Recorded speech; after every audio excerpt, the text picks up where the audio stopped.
Hi guys, welcome back to my channel. Alam nyo ba?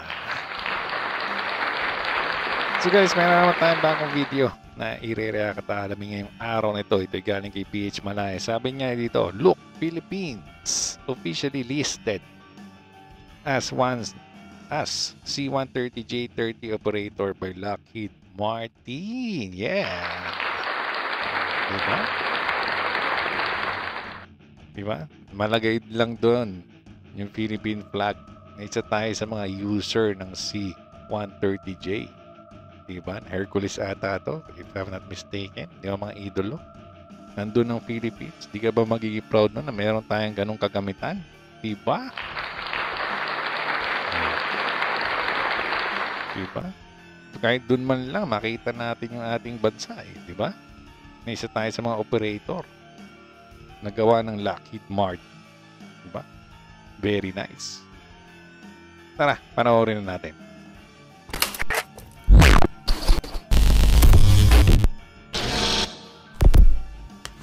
Welcome back to our channel. Today, we have an exciting military modernization update for the Philippine Air Force. Lockheed Martin, the renowned American aerospace company, has officially listed the Philippines as one of the newest customers of the C-130. Stick, di ba? C-130. Yeah! Diba? Nice. J-30 Super Hercules aircraft. This means the Philippine Air Force, PAF, will receive 3 brand new C-130J30. Yun yung sabi ko, 3 ang binili ng ating Philippine Air Force. Sa panahon nata ito ni Pangulong Digong, ng mga idolo. Diba? Dapat every, na namumuno sa ating bansa, dapat priority ang seguridad ng ating bansa para nadagdagan pa ang mga assets natin sa ating military. Diba?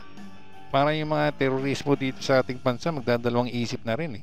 Kaya yung mga dating panahon lakas loob nila na tayo maraming terorista dito Dahil nga alam nila yung gamitan ng ating military, mga luma. Di ba? Walang mga bago. Ito, may mga bago na.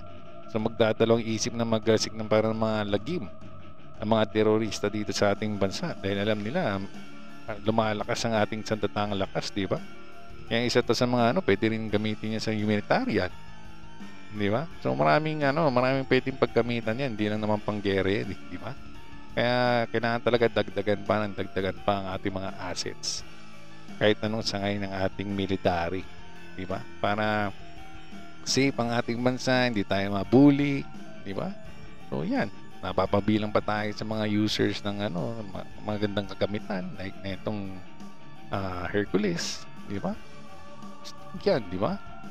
Aircraft, strengthening its strategic and tactical airlift capabilities. These new aircraft are expected to arrive in Manila by late 2025 or early 2026. In this video, we'll break down the history of this procurement and why the Philippines needed these aircraft, the capabilities and advantages of the C-130J30 compared to older models, the impact of this acquisition on the Philippine Air Force's operations. So, stay tuned and make sure to like, share, and subscribe for more updates on Philippine military modernization. Let's start with the history behind this major procurement. The Philippine Air Force has been using C-130 aircraft for decades as part of its air transport fleet. These planes have played a vital role in troop and equipment transport, maritime resupply missions, disaster response operations. However, most of the current PAF C-130s are aging, with some dating back to the 1970s and 1980s. Over the years, mga luma na rin, di ba? Ito yung, at least, di ba? Meron tayong 3 bagong parating. Yan ang maganda doon, di ba? Di ba? Kasi luma na rin talaga yung mga ginagamit natin ngayon. Kaya kailangan talaga natin ng mga ganitong airplane para sa ating Philippine Air Force. Nice. The Philippine government has tried to expand and upgrade its transport fleet, but challenges such as budget constraints and maintenance issues have slowed down efforts. Correct. In 2019, the Philippine government approved a plan under Horizon 2 of the revised AFP modernization program to acquire new C-130J30 aircraft. By 2021, a contract was finalized under the U.S. Foreign Military Sales, FMS, programmed to acquire 3 C-130J-30 aircraft to replace older models. In February 2022, the U.S. Department of Defense awarded Lockheed Martin a $2.24 billion contract, which included multiple C-130J-30 aircraft for various countries, including the Philippines. This marks a major milestone in the PAF's modernization efforts, ensuring that the Air Force gets state-of-the-art transport aircraft to improve national security and humanitarian missions. Correct. Now, why did the Philippine Air Force choose the C-130J-30 Super Hercules? The C-130J-30 is the latest and most advanced variant of the legendary C-1-30 Hercules transport aircraft. Let's break down its key advantages. Extended fuselage. Compared to previous versions, the C-130J-30 is stretched by 15 feet, 4.6 meters, allowing it to carry more cargo, troops, and equipment per flight. Increased payload and range. The C-130J-30 can carry up to 44,000 pounds, 20,000 kilograms, of cargo and has a longer range, making it ideal for long-distance transport missions. More efficient engines and avionics. The aircraft is equipped with Rolls-Royce AE2100 D3 turboprop engines, making it 25% more fuel efficient than previous models. Advanced glass cockpit. Unlike the older C-1-30H, which relied on analog dials and switches, the C-130J-30 features a digital glass cockpit, reducing pilot workload and improving situational awareness. Faster takeoff and landing capabilities. This is crucial for the Philippines, where short and rough airstrips are common in remote areas and island provinces. How does it compare to the older C-1-30H? 15% more cargo volume. 40% reduction in maintenance costs. Lower operational costs due to fuel efficiency. These upgrades mean the PAF will now have a more capable, modernized, and efficient transport fleet. The addition of 3 new C-130J-30 aircraft will greatly enhance the Philippine Air Force's operational capacity in multiple ways. Improved troop deployment and equipment transport. The PAF will now be able to transport more troops and heavy equipment faster to mission areas. This is essential for territorial defense, counterinsurgency operations, and humanitarian efforts. Better maritime resupply and island hopping operations. The Philippines is an archipelagic nation, and a reliable air transport fleet is critical for maintaining sovereignty over disputed areas in the West Philippine Sea.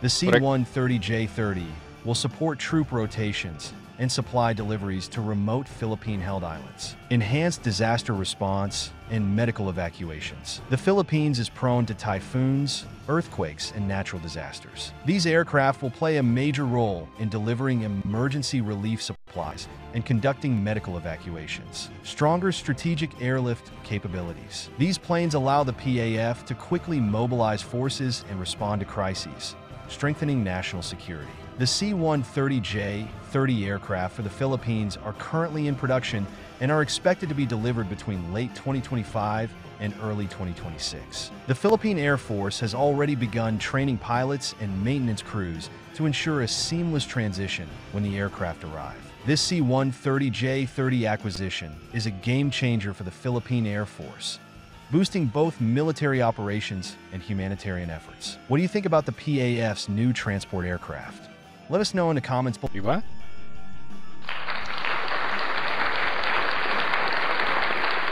Kasi ang tagal no? Kasi 2022 naman na talaga na finalize So, expected natin, yun yan, 3 to 4 years, yung ganyan.